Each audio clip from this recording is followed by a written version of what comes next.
Assalamualaikum warahmatullahi wabarakatuh. Baiklah, pada video kali ini kita akan membahas tentang pengertian jenis-jenis cermin, sinar istimewa pada cermin, dan manfaat cermin dalam kehidupan sehari-hari. Baik, pertama kita akan masuk kepada pengertian cermin. Cermin adalah sebuah benda yang senantiasa kita jumpai hampir setiap hari, yang merupakan suatu benda yang memiliki permukaan datar yang dapat memantulkan bayangan dengan sempurna. Cermin dapat digunakan sebagai alat bantu dalam berdandan, digunakan sebagai alat bantu melihat persimpangan di suatu gang sempit, digunakan sebagai alat bantu melihat keadaan belakang pada kendaraan bermotor, dan masih banyak lainnya. Selanjutnya kita masuk pada jenis-jenis cermin. Yang pertama ada cermin datar. Cermin datar adalah cermin yang bentuknya rata, tidak melengkung. Cermin datar digunakan sebagai alat bantu pembiasan cahaya, periskop, dan peralatan lainnya. Cermin datar ini memiliki sifat mayat, tegak, sama besar. Sifat yang khusus dalam cermin datar adalah sama besar karena jika dilihat dari pemantulannya tidak ada cahaya yang melengkung. Cermin datar biasanya terbuat dari kaca. Kaca yang bagian belakangnya diberi lapisan tipis logam mengkilat biasanya terbuat dari kertas yang dilem ke kaca. Nah, kita bisa lihat pada gambar berikut bentuk cermin datar.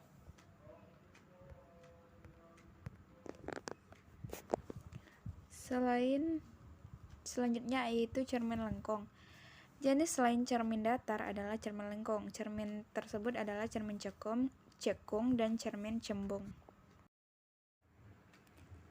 Cermin cekung ini memiliki permukaan pemantulan yang bentuknya melengkung atau membentuk cekungan.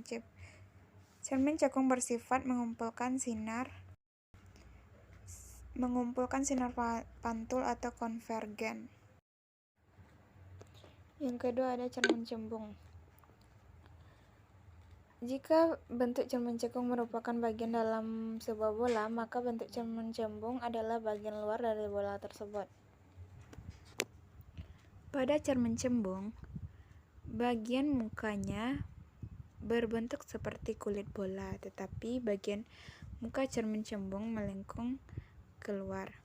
Cermin cembung memiliki sifat divergen atau menyebarkan cahaya. Jika sinar datang sejajar sumbu utama mengenai cermin cembung, sinar akan dipantulkan menyebar. Berikut sinar istimewa pada cermin dalam kehidupan sehari-hari. Pertama, sinar istimewa pada cermin cekung. Pertama, sinar datang sejajar dengan sumbu utama akan dipantulkan melalui titik fokus. Nah, dapat dilihat pada gambar tentang sinar yang datang sejajar dengan sumbu utama. Yang kedua, yaitu sinar yang datang melalui titik fokus yang akan dipantulkan sejajar sumbu utama. Dapat dilihat pada gambar kedua. Dan yang ketiga, sinar datang melalui titik pusat kelengkungan cermin yang akan dipantulkan, terlihat pada gambar 3. Selanjutnya ada sinar-sinar istimewa pada cermin cembung. Berikut adalah sinar-sinar istimewa pada cermin cembung. Yang pertama itu ada sinar datang sejajar sumbu utama yang akan dipantulkan seolah-olah datang dari titik fokus. Nah, peristiwa ini terlihat pada gambar 1, dan yang kedua adalah sinar datang menuju titik fokus akan dipantulkan sejajar sumbu utama, terlihat pada gambar nomor 2. Dan yang ketiga yaitu sinar datang menuju titik M, titik pusat kelengkungan, akan dipantulkan seolah-olah dari titik itu juga, terlihat pada gambar nomor 3. Berikut contoh soal tentang cermin, yaitu benda setinggi 6 cm berada di depan cermin cekung yang jari-jarinya 30 cm. Bila jarak benda ke cermin 20 cm, maka tentukan jarak bayangan, perbesaran bayangan, tinggi bayangan, dan sifat bayangan. Penyelesaiannya diketahui hanya 6 cm, R-nya 30 cm, S-nya 20 cm, dan F-nya setengah dari R, yaitu 15 cm. Ditanyakan S, M, H, dan sifat bayangannya, dan sifat bayangan yang dihasilkan. Jawab. Pertama, jarak bayangan kita menggunakan rumus 1/F sama dengan 1 dibagi S tambah 1 per S aksen. 1 F-nya 15, jadi 1 per 15 sama dengan 1 per 20 tambah 1 per S aksen. 1 per X aksen sama dengan 1 per 15 dikurang 1 per 20. 1 per S aksen sama dengan 4 per 60 dikurang 3 per 60. 1 per S aksen sama dengan 1 per 60. S aksen sama dengan 60 cm. Jadi bayangan benda berada di depan cermin dengan jarak 60 cm.